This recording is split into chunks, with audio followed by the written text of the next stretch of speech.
All right, Thursday night football is behind us, and that means we can start focusing on Sunday football, and that's 49ers Browns. And I've been focusing it on the Sunday game all week, but you know me, I like to take that little respite for Thursday night football. I try to find a team bar in San Francisco.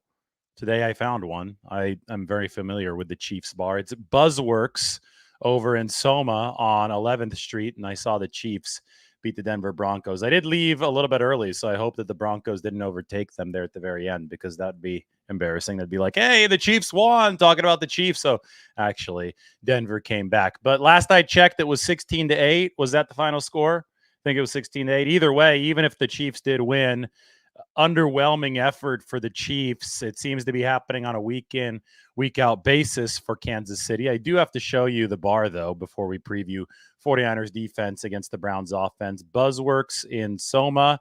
Look, John Elway was watching with Patrick Mahomes. This is one of those bars that has a massive TV, like 9 screens combined into one.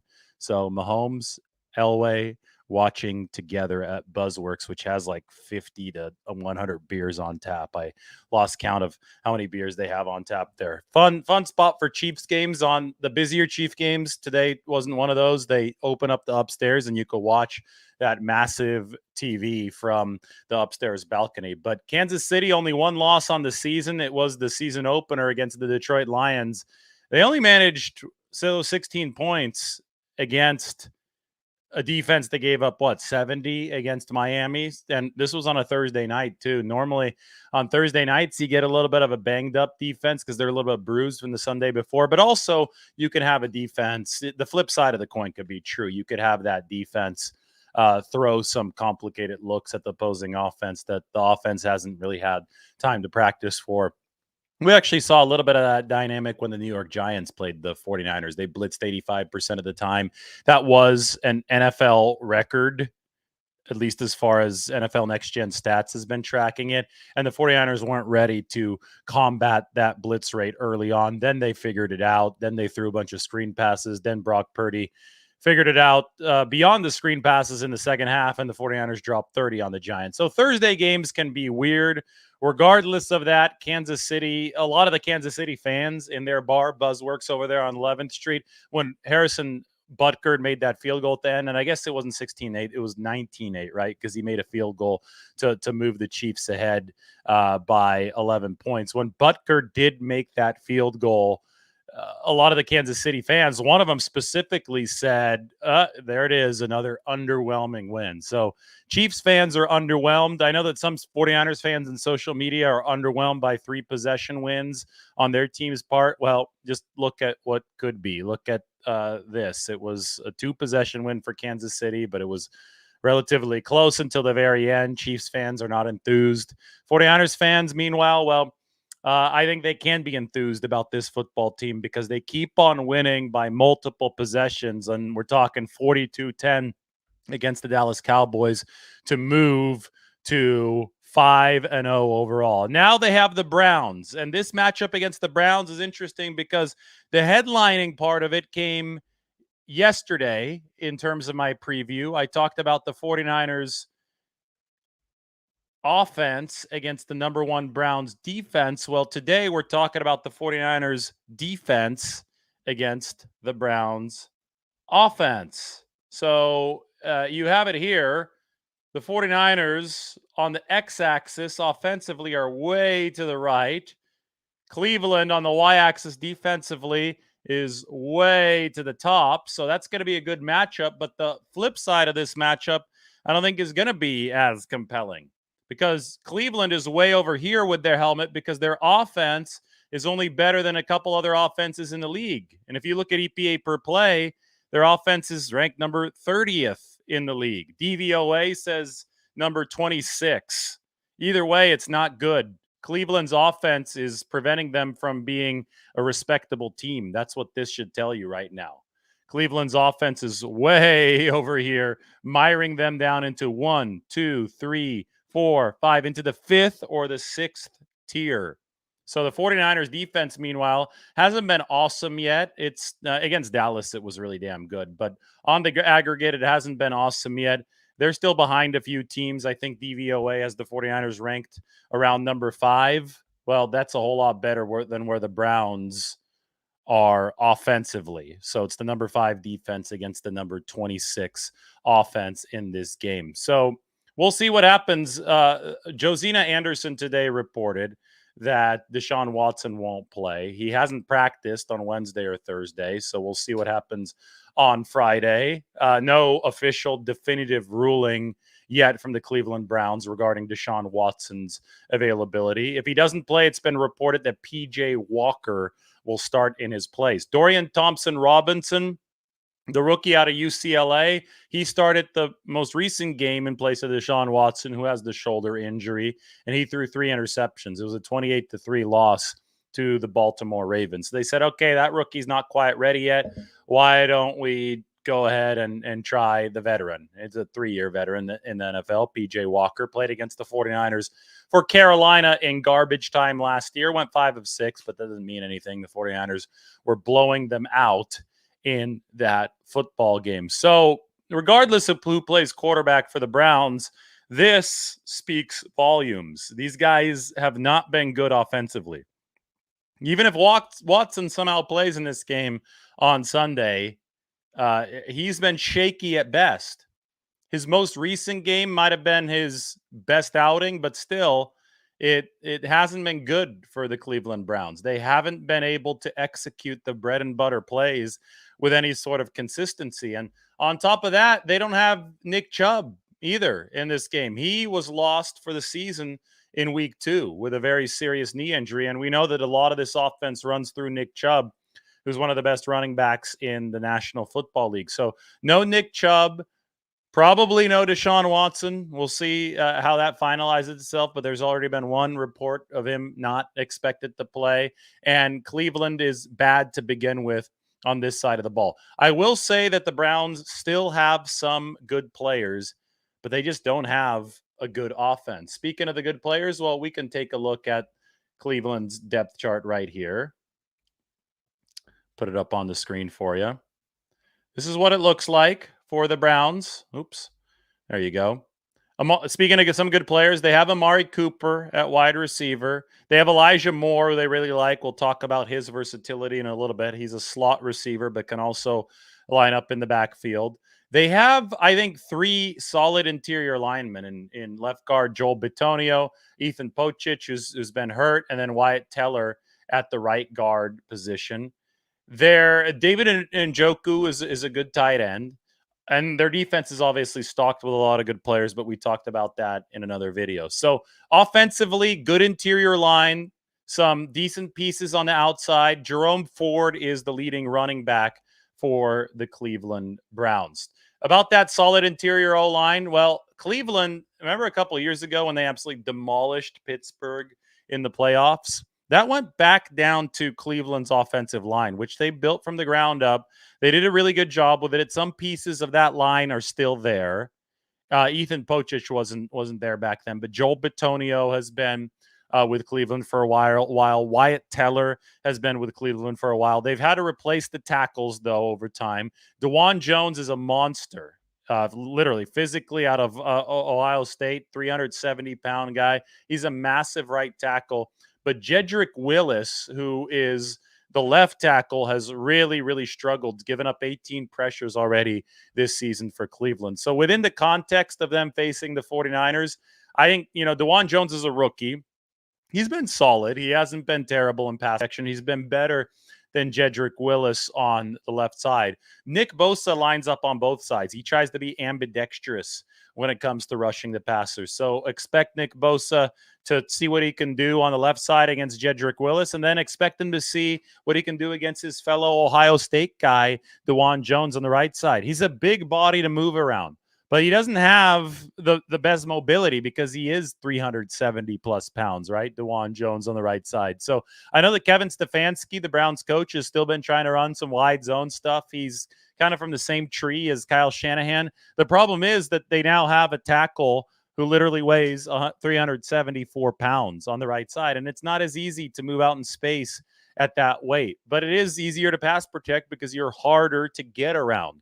It's going to be interesting to me to see if Cleveland decides to move sideline to sideline against this 49ers offense without Nick Chubb, maybe without their starting quarterback, and then on the right side with somebody like DeJuan Jones, because these 49ers fly from sideline to sideline. The only player who missed practice today was Dre Greenlaw, but he missed practice in each of the past 2 weeks and still played. I know he only missed Wednesday and was back out there on Thursday. So Greenlaw, if he doesn't play, that's something to definitely watch at this point, right? But we'll continue to monitor that situation, because even without him, the 49ers can still move defensively. They're very good against teams that try to run to the perimeter. I would think that if anything, Cleveland might try to find a little seam against this 49ers defense up the middle, because as I said, their interior line might be the strength of this offense, at least from a blocking perspective. That interior line with Joel Bitonio and Wyatt Teller,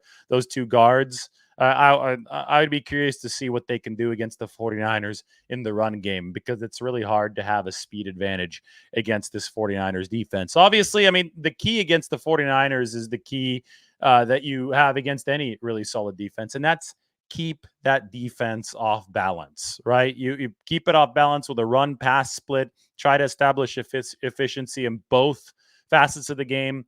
That opens stuff up. That opens up a passing game. It takes some steam out of the pass rush. It gives you some room on the opposing end.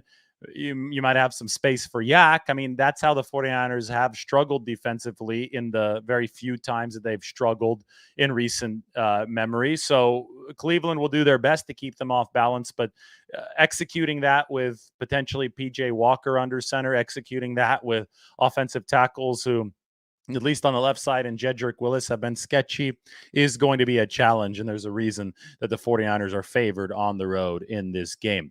Now, I will say Elijah Moore, who they picked up in a trade from the New York Jets, this guy can present some problems. 5'10", slot receiver, but he can line up anywhere. Has taken 7 carries this season as well. So when you talk about trying to keep the 49ers defense off balance, well, you look at somebody like Elijah Moore. Now, we said the same thing about Arizona a couple weeks ago and Rondale Moore, right? So I guess the last name Moore means more versatility in this case. Rondale Moore lined up in the backfield the week before playing the 49ers against Dallas, gave the 49ers something to think about. They flipped-flopped, right, with Rondale Moore and Hollywood Brown. The Arizona Cardinals did a couple weeks ago against the 49ers. And it made the 49ers change their secondary alignment with Isaiah Oliver and Diamante Lenore sliding inside to play that slot position to face the shiftier receiver. I do think that Elijah Moore can make the 49ers execute similar permutations in the back end. And he can also be a nice gadget running weapon for the Cleveland Browns in the effort to keep the 49ers off balance. But at the end of the day, despite what Elijah Moore might be able to do, despite what Amari Cooper might be able to do, this is more about the 49ers and Randy Gregory's debut and all the 49ers storylines than it is about the Browns. The 49ers are a surging defense that has been really, really good against explosive plays. Why don't you take a look at this? This is how the 49ers can dictate games, because they're this damn good against explosive plays. You could look at all of the NFL teams and the explosive plays they've given up. You saw Denver today play better against Kansas City, but that's why I was surprised that Kansas City wasn't able to put up more points. Denver entered this game allowing 39 explosive plays, 20 on the ground, 19 through the air. The 49ers are way down at the bottom. They've given up 4 explosive runs on the season, best in the NFL. They've given up 9 explosive passes on the season, also the best in the NFL, tied with Cleveland. The Browns have only given up 9 explosive passes. So the 2 best defenses in the league as far as giving up explosives are playing in this game. Cleveland, 18, San Francisco, 13 explosive plays. But we're talking right now about the 49ers defense against that offense. And, I don't think Cleveland's all too capable of delivering many explosive plays against the 49ers, while the 49ers have stifled such plays at a higher rate than everybody else in the NFL. That's why I think this is more about that 49ers team. This is more about Randy Gregory's debut. Look what Cleveland has done on the other side of the football. They traded for Zadarius Smith, really good edge rusher. He plays opposite Myles Garrett. So Zadarius working against right tackle the majority of the time, Myles Garrett working against left tackle the majority of the time. Most teams do not want to let Myles Garrett operate one-on-one. So instead, they double team him, and Zadarius Smith gets the one-on-ones on the opposite side. That's why the bookending edge rusher is such an important position out on the football field. Well, the 49ers traded for Randy Gregory, formerly of the Denver Broncos, who played tonight.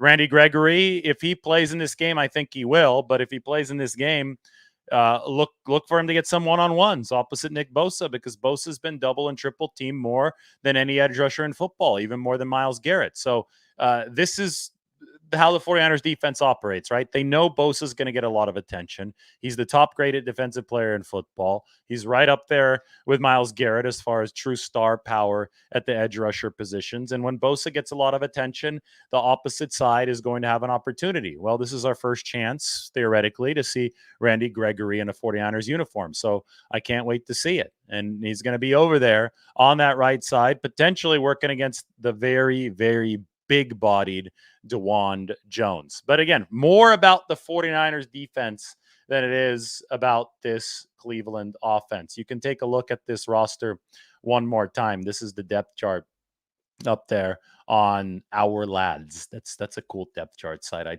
like taking a look at the depth chart up here. Cooper, Donovan Peoples-Jones. Hey, Marquise Goodwin is on the Browns. Don't forget about that. Marquise Goodwin, former 49er. Probably can still run a little bit. You've got to keep an eye on him. Obviously, I talked about Jedrick Willis on the left side. I talked about DeJuan Jones on the right side. David Njoku, a good tight end, can always create a little bit of problems. So the 49ers must be mindful of that. You have to keep Cleveland off balance, and this is the number 26 offense in the NFL, so they shouldn't be overly hard to keep off balance. Then there's Jerome Ford. Kareem Hunt's also on this football team, but you have Jerome Ford as well. He is the big, he's a 210-pound back, but he's the big carry receiver for this Cleveland Browns offense. He has seen most of that action for Cleveland ever since the loss of Nick Chubb. All right, so that's the preview. Why don't we open it up to a 49ers Q&A on this beautiful Thursday night before I go out and get a burrito? Think it'll be Taqueria Cancun tonight.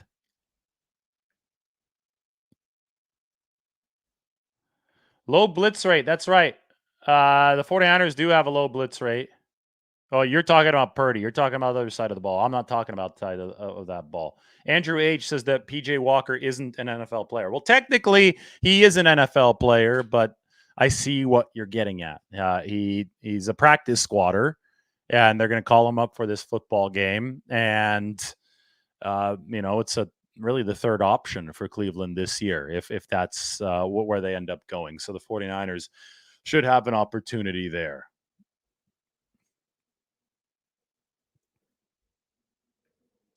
Will Greenlaw start? Well, he hadn't practiced on Wednesday or Thursday, so we shall see.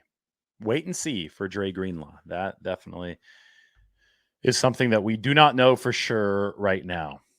Shane misses San Francisco burritos. Doesn't everybody? When you leave San Francisco and you've grown to know San Francisco mission-style burritos, I think that's one of the first things that you miss about this city.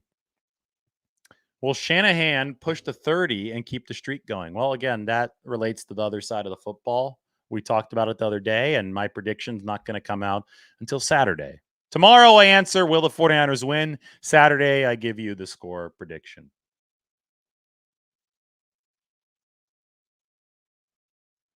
Yeah, the Browns did trade away Josh Dobbs. Well, you have to be able to run the football to give a quarterback who hasn't been a starter before in his NFL career a fair shot. And Arizona's done a good job running the football. They've given Josh Dobbs a nice platform. Is Cleveland ready and able to run the football against anybody, even top defenses, without Nick Chubb? Doubtful, right? So it's all part of the larger offensive package. But yes, I think it would help Cleveland to have Josh Dobbs now instead of P.J. Walker. So the last time Andrew was in San Francisco, he found a cute little taqueria called Chipotle, which is Very, very ironic, maybe even fitting. Ironic and fitting might be antonyms, but did you know that Chipotle, the assembly line style burrito, was inspired by Mission District taquerias in San Francisco? That's right. Steve Ells was the founder of Chipotle. Steve Ells was from Denver, but he was living in the Mission District, I think back in the 1990s, back when burritos were probably $2 to $3 in the Mission. And he was fascinated by these gourmet burritos being created in assembly line fashion in the Mission. And the Mission style burrito became the ubiquitous burrito around the world when people think about a burrito because Steve Ells took that formula and said, I've got to make my own restaurant using that formula. And he made Chipotle. Now, I'm not the biggest Chipotle guy because I think they differ too far in ingredients from your standard San Francisco style burrito, but the process is a direct imitation of Mission style burrito assembly line process. So you were in San Francisco, you found Chipotle. That is a Mission style taqueria that Steve Ells founded as Chipotle in Denver and then expanded back to San Francisco. Unfortunately, since you were in San Francisco, you should have found the actual Mission taqueria and not the knockoff in Chipotle. But maybe next time. I know Andrew's a good viewer of the show. This is all in good fun. Next time he shows up, maybe we'll treat him to some taqueria Cancun. Yeah, but yeah, don't you love being schooled? Don't you love the education on burritos? I mean, we can take this a step further. We can take this to Wikipedia. By the way, I teach in college and I absolutely think that Wikipedia is a legitimate source because Wikipedia is peer edited, right? It's great. And they also have a page about the Mission Burrito. A Mission Burrito, also known as a San Francisco burrito or a Mission style burrito, is a type of burrito that first became popular during the 1960s in the Mission District of San Francisco, California. Here's the important line: it is distinguished from other burritos by its large size and inclusion of rice and other ingredients. And then they talk about the burrito's construction and the foil holding it together. We can go down to Chipotle right here. Take this: spread and influence. Though an authentic Mission burrito is made in San Francisco's Mission District at family owned Mexican restaurants called taquerias, Chipotle Mexican Grill, Qdoba, Pancheros, Freebird's World Burrito, Bar Burritos, and Taco Del Mar are large national chains in North America that arguably offer versions of a San Francisco style burrito. Chipotle was started by a chef who directly acknowledges the inspiration of Mission Taquerias. There you go. So I was not kidding when I told you guys that Mission Taquerias inspired Chipotle. Super burritos, good stuff.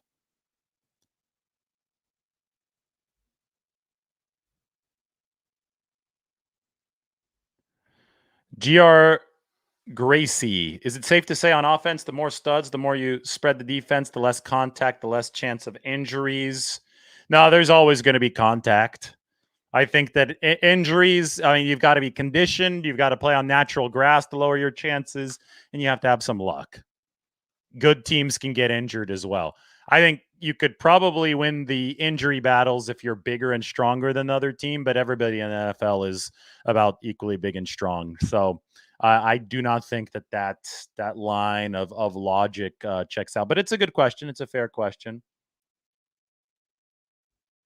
Do I think that the razzle dazzle flea flickers can be executed once a game? Maybe, but it is a trick play, so you can't go to that many times, right? So I don't think the 49ers are interested in doing that all too often. I think they're interested in burning over aggressive defenses. And they did that against Dallas. Dallas really, really pursues aggressively. Cleveland pursues aggressively as well. Their linebackers, they bite a lot. And because of that, I think that the 49ers might have some openings against Cleveland's linebackers in the pass game.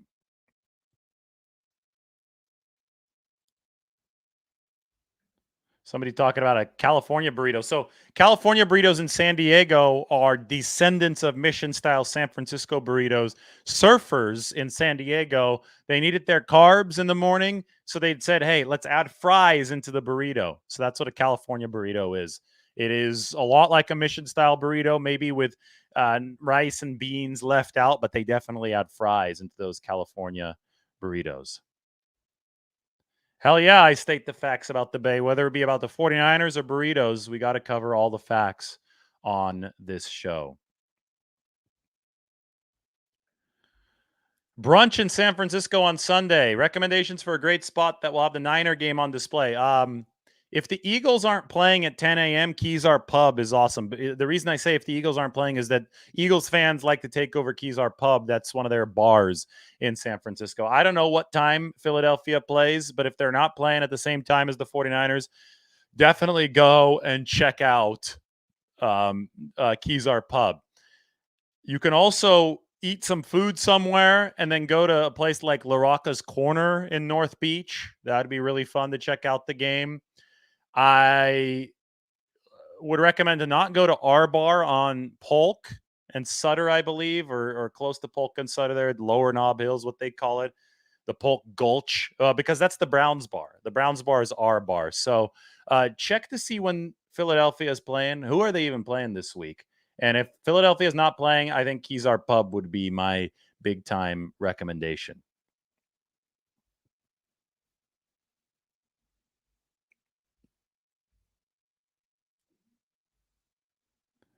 Yes, I've heard the heartbreaking news that Emmanuel Mosley tore his other ACL in his first game back with the Lions. It's really tough. I think he might have torn it last year late in the game against Carolina when P.J. Walker was the quarterback, right? And P.J. Walker is now on the Browns, and the 49ers might see him on Sunday. So the Eagles play the Jets at 1:25 p.m. So that clears it out. You go to Kezar Pub, which is right by the side of the old Kezar Stadium. In fact, Kezar Pub's been there for so long that people used to pregame for 49ers games at Kezar Stadium in Kezar Pub. So you're going to get a ton of 49ers history. You can go see the old Kezar Stadium when you're there. You could look up my video, Kezar, Kezar Stadium.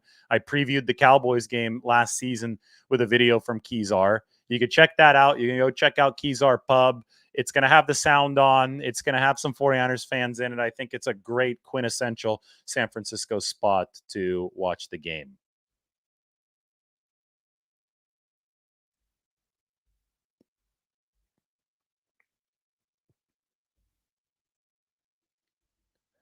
Do I think Gregory's going to be limited to third and longs in this game? I don't know. I'm not sure. It depends on how everything progresses. I got a video up of Nick Bosa running his pass rushing academy today, pass rush university at 49ers practice in the corner. Randy Gregory was there working with Nick Bosa, was giving him some tips. Fred Warner's been working with Bosa in that corner, and we see Warner and his pass rushing moves taking a step forward. So let's just wait and see. I have no idea how that's going to work, and the 49ers are going to keep that close to the vest for the time being. Little bonus graphic I have here for you. How about this? How about this guy, Brandon Aiyuk? I know that we've been talking about the 49ers defense, but this is my offensive thought of the day.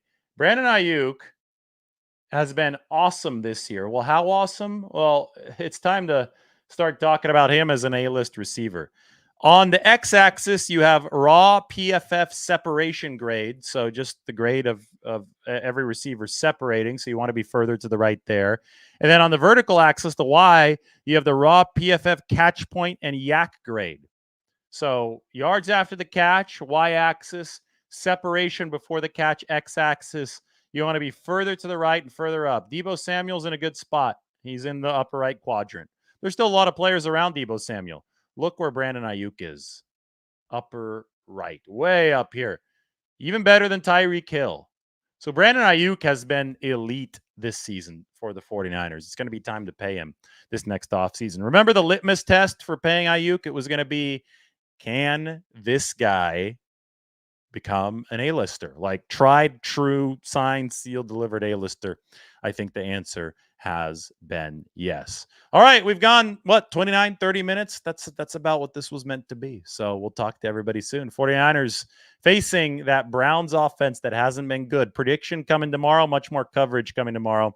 So we'll talk to you then. Maybe a little surprise appearance tomorrow from a cool spot in San Francisco as well. I have something neat in mind, but I cannot give you a hint or you might guess it. Talk to everybody soon. Have a good Thursday night.